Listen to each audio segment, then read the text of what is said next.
Salve, salve, meus irmãos. Bom dia, boa tarde, boa noite para vocês. Já estou aqui me acostumando com esse negócio de gravar aula aqui. A gente vai ficando mais solto, né? A gente vai ficando mais animado.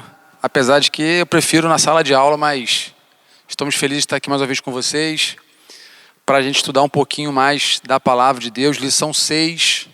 Estamos estudando aí as cartas do apóstolo Paulo. E a lição de hoje muito bacana, muito interessante, escrita pelo pastor Isaldino, em memória. Um homem de Deus, um camarada que realmente Deus usou para escrever lições preciosíssimas para a nossa vida e para o nosso crescimento espiritual. E vamos lá, a gente tem pouco tempo, a gente sabe disso. E a gente vai aproveitar o tempo aí. E o tema da lição, culpado ou inocente. Culpado ou inocente. A gente vai desmiuçar um pouquinho aí o título, né? Mas antes de mais nada, a gente queria só tentar situar você no livro de Romanos. O livro de Romanos é um livro fantástico. Porém, muitas pessoas questionam as palavras que Paulo utiliza e dizem que tem dificuldade de compreender exatamente o que o autor queria dizer. É verdade. Paulo ele é bem eloquente, bem profundo nas suas palavras. E esse tema justificação, que é o tema que a gente vai ver hoje, a doutrina da justificação, ele é muito bem desmiuçado pelo apóstolo Paulo. Na primeira parte de Romanos, a gente vai ver Paulo trabalhando sobre a perdição da raça, a raça humana, a perdição. Ou seja, a raça ela está perdida, ela está debaixo de uma série de consequências de erros, de pecados. E a gente vai perceber isso muito sequer, e inclusive nós vamos ver que a própria Bíblia fala que não há um justo sequer. E a gente continua avançando do capítulo 1 até o capítulo 3. A gente percebe isso, o estado miserável da raça humana. Paulo vai focar bem isso. Mas no meados do capítulo 3 em diante, a gente percebe Paulo falando sobre a justificação, que é nosso carro-chefe de hoje, né? Os irmãos vão entender muito bem por que culpado ou inocente, a ligação disso com a doutrina da justificação. E por que é interessante a gente compreender isso?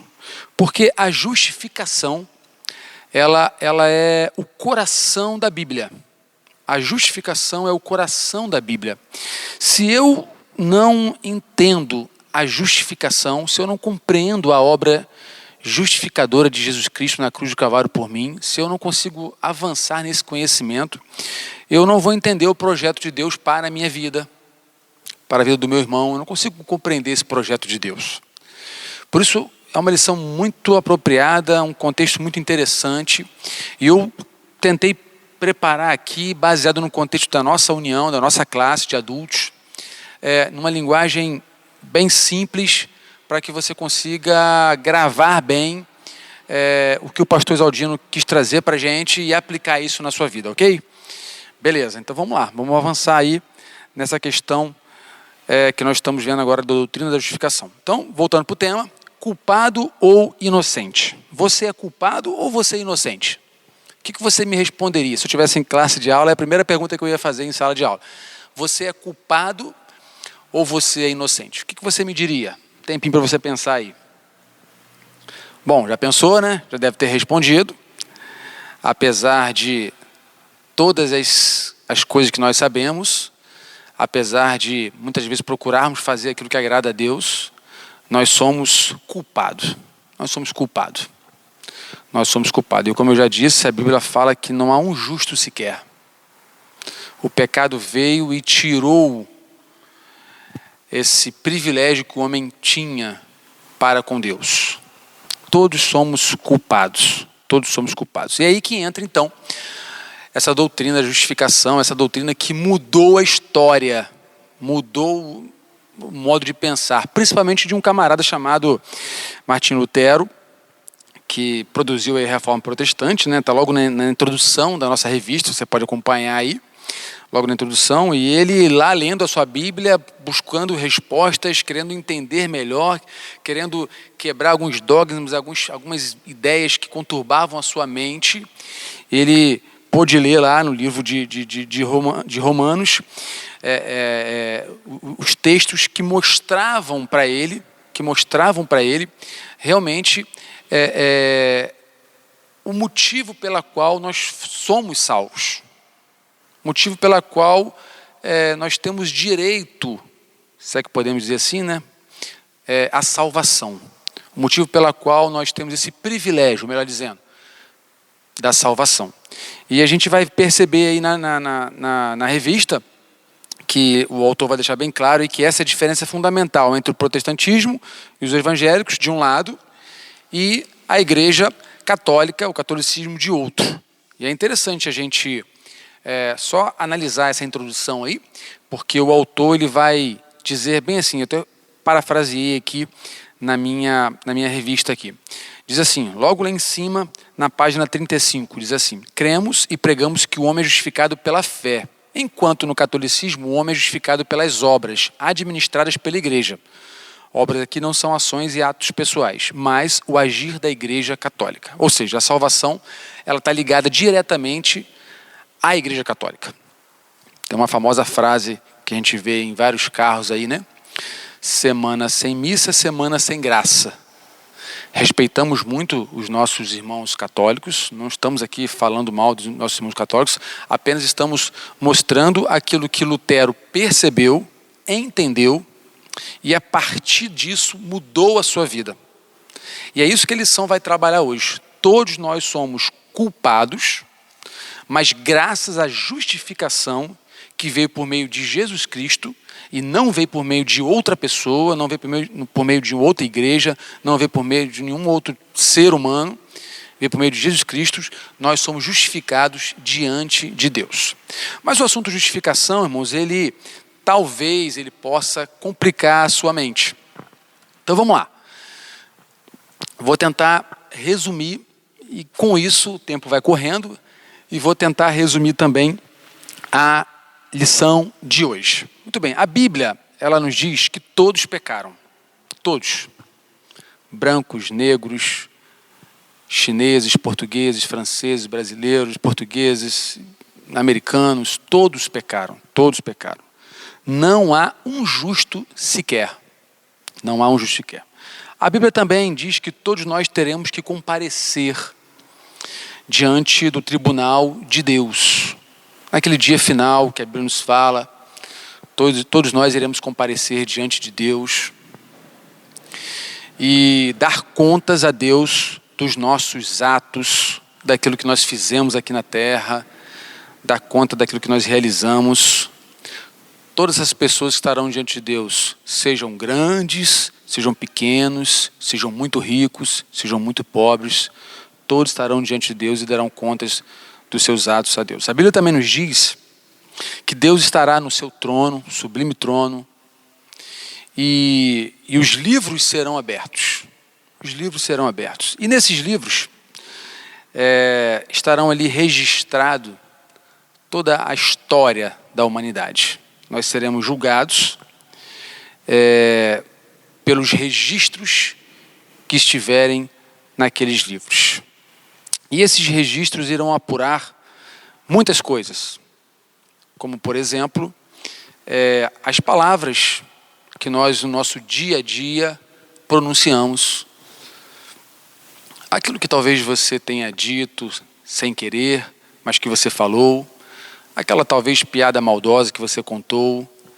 Aquele palavrão que, de repente, quando você tropeçou, então deu um chute numa pedra, você soltou sem querer. Ou seja, tudo que talvez nós já esquecemos, que a nossa mente não memorizou, está registrado. Deus sabe todas as coisas. Está tudo registrado. Nossas obras também serão julgadas. Aquilo que nós fizemos aqui na terra. Ninguém viu aquilo que eu fiz de errado, ou aquilo que eu fiz escondido. Ninguém da minha família descobriu até hoje aquilo que eu tenho escondido a 7 chaves, mas Deus sabe. Deus sabe. E naquele dia será revelado. Nós seremos julgados também pelas nossas obras, pelas nossas palavras, pelos nossos comportamentos. Isso é muito interessante, irmãos, a gente parar para refletir sobre essa verdade bíblica, sobre o que a Bíblia nos fala sobre esse dia final. esse dia onde todos estaremos diante de Deus. Segundo alguns psicólogos, aqui é uma informação interessante, o ser humano, a cabeça do ser humano, né, tem 10 mil pensamentos por dia. Eu realmente não sabia disso, né, mas 10 mil pensamentos por dia. É bastante pensamento, né? Pensamos bastante coisa num dia. Quantos talvez desses 10 mil pensamentos que você teve durante um dia, que eu tive durante um dia, poderiam ser colocados, por exemplo, na tela da nossa multimídia, no culto de domingo à noite, com a igreja lotada, para serem revelados na transparência ali, na parede, de forma que todos pudessem ver? Quantos desses 10 mil pensamentos que nós temos durante o dia? Muitas pessoas argumentam, né? Eu sou uma pessoa boa, eu sou uma pessoa que não pratico nada de errado, cumpro meus compromissos, faço isso certo, aquilo certo. Mas é interessante a gente parar e analisar um pouquinho sobre essas coisas, né? 10 mil pensamentos por dia. Se 3 pensamentos meus durante o dia, 9.997 foram pensamentos bacana, que agradam a Deus. E somente 3 foram pensamentos que eu não permitiria que fosse projetado na tela do multimídia ali, para que a minha igreja visse. Vamos pensar assim, 3 por dia. No mês nós teríamos aí 90 pensamentos. 30 vezes 3, 90 pensamentos. Num ano nós teríamos mais ou menos aí 1.080, se eu não me engano. Vamos arredondar para 1.000.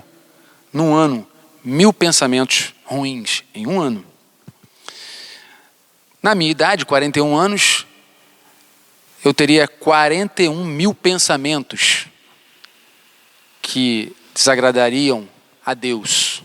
Isso nessa conta simples de 3 pensamentos ruins por dia. Beleza, pensando nisso, vocês vão talvez compreender onde eu quero chegar. Pensando nisso, em 41 mil pecados praticados pelo pensamento durante a minha vida, em média, claro, estamos fazendo uma conta rápida aqui, não estou levando em consideração a idade de criança, de recém-nascido, mas vamos tirar isso como uma média, 40 mil pensamentos durante um ano. Se eu for pensar quantos pecados me impediriam de entrar no céu? Quantos pecados me impediriam de entrar no céu? O que você me responderia? Claro, falou corretamente. Um pecado me impediria de entrar no céu. E é interessante a gente pensar nisso, né?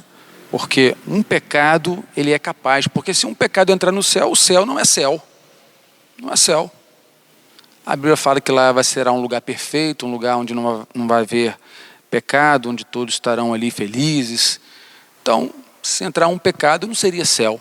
Então, não é possível entrar pecado no céu, né?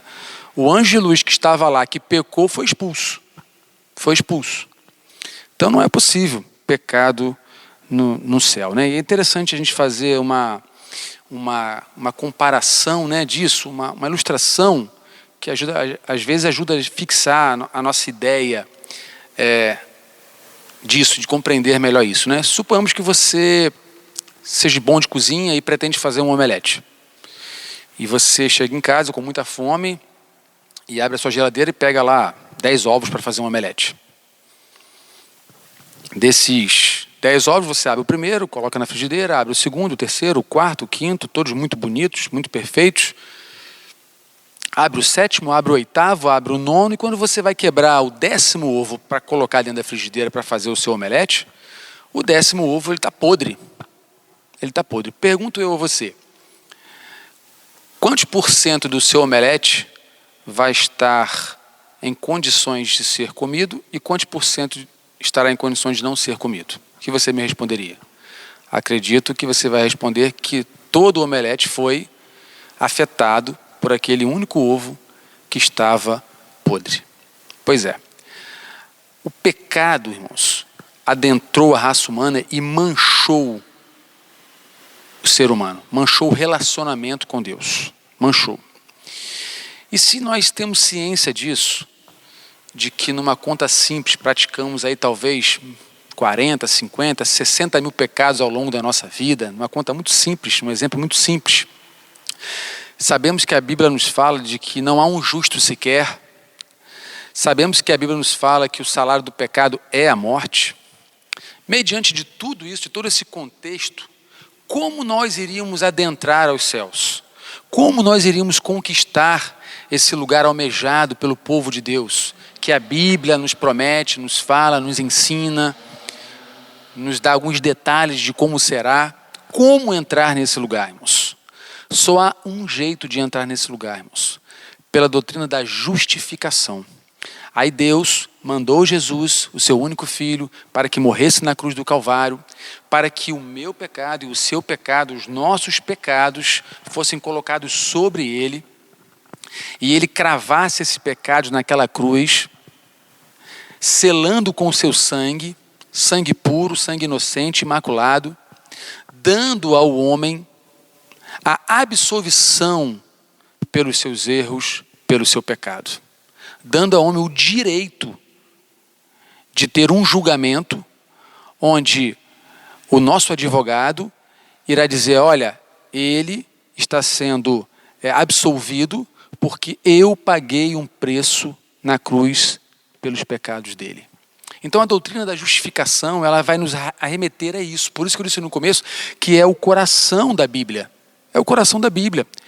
Ou seja, eu preciso compreender que para mim adentrar aos céus, eu preciso ser justificado. E essa justificação, a doutrina da justificação, ela me absolve. Deus declara que eu sou absolvido dessa condenação. Deus deixa bem claro para a gente que nós agora podemos, através da fé em Jesus Cristo, ter direito ao que por nossos próprios méritos, entre aspas, por nossas próprias mãos, perdemos o direito.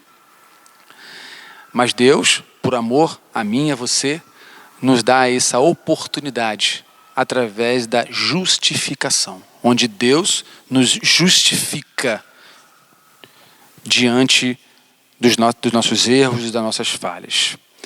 A carta aos Romanos, ela vai trazer esse aspecto de justificação pela fé. Paulo vai trabalhar muito isso, a justificação pela fé. Ou seja, através da fé, nós somos justificados por Deus. Através da fé, nós somos justificados por Deus. Eu não preciso de igreja, eu não preciso de uma entidade, eu não preciso de um líder religioso que esteja ali me amparando a todo momento para que, em razão disso, eu tenha acesso à salvação. Não, eu não preciso. Eu tenho acesso direto pela fé em Jesus Cristo, através da justificação, onde Deus me absolve do impedimento, do empecilho, daquilo que não deixa eu ter o direito de entrar nos céus. Porque, na verdade, eu não tenho direito. Eu não tenho direito de entrar nos céus. Você não tem o direito de entrar nos céus. Mas o que Jesus fez na cruz do Calvário nos dá essa absolvição. A justificação também significa isso, ser absolvido. Né? Imagina você diante de um tribunal onde os seus acusadores têm diante de você 40 mil acusações que são totalmente prováveis, existem provas. Qual é a sentença que o juiz iria dar para você? O que você acha? Acredito que, tema da lição lá, culpado. Você é culpado. Mas somos culpados? Somos culpados. Mas graças ao que Jesus fez na cruz do Calvário por mim e por você, nos justificou pela fé diante de Deus para termos acesso à presença de Deus eternamente. Na justificação, Na justificação, nós não receberemos a condenação, mas receberemos a absolvição. É muito interessante, irmão, a gente pensar nisso. Voltando um pouquinho para a lição, porque tudo que eu contei até agora para você é o que resume a lição. E eu tentei fazer isso para você tentar compreender um pouquinho melhor esse tema. Porque quando você pega os textos para ler, eu não estou lendo os textos aqui porque não dá tempo, meu tempo já até acabou, 20 minutos. Quando a gente pega os textos para ler, e eu li também, a gente vai ver algumas palavras que Paulo vai utilizando, a gente vai lendo, a gente vai compreendendo, avançando, mas talvez alguma coisa dá uma travada, mas é assim mesmo. Precisamos continuar lendo. E quando a gente tem um material como esse, por exemplo, que nos ajuda a entender melhor sobre isso, a gente precisa aproveitar e avançar, porque isso é algo maravilhoso. O tópico 1, eu já resumi para os irmãos o que é justificação. A justificação é esse ato de Deus, né? Da graça de Deus. A justificação é isso, é a graça de Deus. É um presente. É a absolvição por um crime que nós cometemos, inafiançável, que não tem advogado no mundo, que não seja Jesus, pudesse nos defender, porque as provas são cabais, os argumentos são fortes, e nós não temos como negar. Então a justificação seria isso, essa absolvição que Deus dá a você, pela graça, mediante a fé em Jesus Cristo. Em Jesus Cristo. E você não precisa de nada, nem de ninguém, digamos, terreno que eu me refiro, para ter acesso a essa justificação, que não seja a Jesus Cristo. Foi isso que Martinho Lutero compreendeu quando começou a estudar de forma profunda, de forma voltada para descobrir algo que até então não havia descoberto, e descobriu, graças a Deus, e nós temos hoje aí o Evangelho sendo levado de uma forma bem diferente de alguns anos atrás. O tópico 2, da página 35, vai trabalhar assim: a teologia explica. Deixa eu ler um pouquinho para os irmãos aqui, para ajudar os irmãos a entender. A teologia não é para complicar, mas para esclarecer. Então, esclareçamos o significado do conceito pela teologia. É o ato de Deus que redime os pecados de homens culpados, que os reputa retos, gratuitamente, por sua graça, mediante a fé em Cristo. A base, não de suas próprias obras, mas do representante obediente à lei, que derramou seu sangue a favor dos mesmos homens, o Senhor Jesus. Pois é, algumas pessoas na época de Jesus, olhavam para a lei e entendiam que a lei era o parâmetro para agradar a Deus, para fazer a vontade de Deus. E eu consigo tentar entender a lei como um espelho, né? Você, ao olhar pelo espelho, você consegue perceber muitas coisas. Por exemplo, se a sua barba está mal feita, ou se o seu cabelo está torto, ou se apareceu alguma pinta no seu rosto, alguma coisa desse tipo. E a lei, ela mostra isso para a gente. Ela mostra. Jesus não veio abolir a lei. A lei, ela consegue mostrar isso para a gente, onde estão os erros, onde estão os defeitos, onde se precisa fazer os acertos. E graças a Deus, porque a gente percebe muito bem que a doutrina da justificação, ela vai nos mostrar que a justificação é um ato da graça de Deus, que nós não merecemos, mas fomos totalmente, recebemos totalmente de Deus o selo, a nossa carta que foi cortada, uma carta que nos condenava. A Bíblia fala que a cédula que nos condenava, é rasgada por Jesus Cristo mediante a justificação em Jesus Cristo. Então, a teologia explica, ele vai trabalhar um pouquinho essa ideia, mostrando para a gente, em resumo, que nós já falamos, mas um pouquinho sobre a base do como funciona a justificação, né? Temos lá também o tópico 3, na página 36, que vai trabalhar um juiz, um tribunal e um réu. E a gente percebe isso, nessa introdução que eu fiz para os irmãos, a gente percebe claramente isso, um juiz, um tribunal, um réu. E é exatamente isso que acontece, exatamente isso que vai acontecer, exatamente dessa maneira que vai funcionar.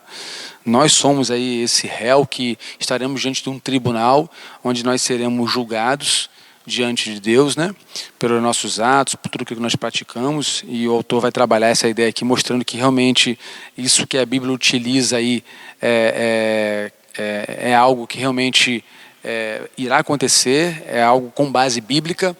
E ele vai lá para o tópico 4, para a gente terminar.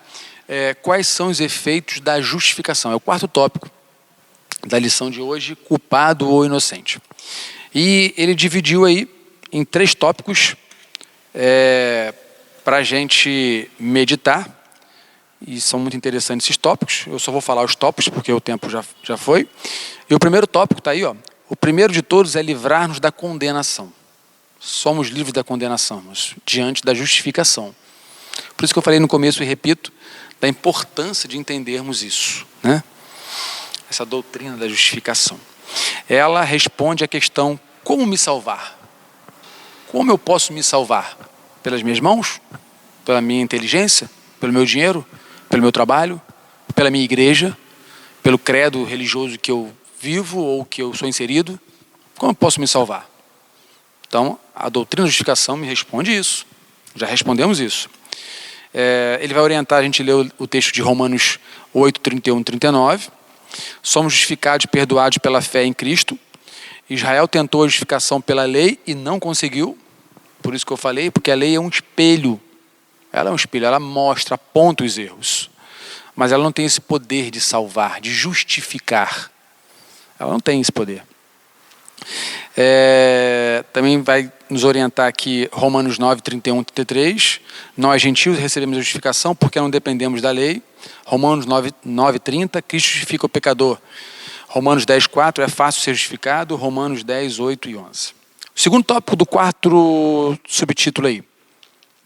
O primeiro, então, recapitulando.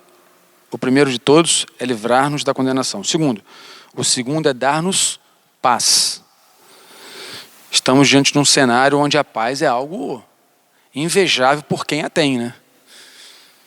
Mas a proposta da justificação é nos dar paz.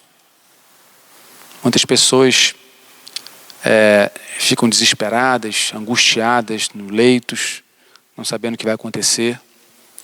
Mas se há uma pessoa que pode nos dar paz, é Jesus Cristo. Só Ele.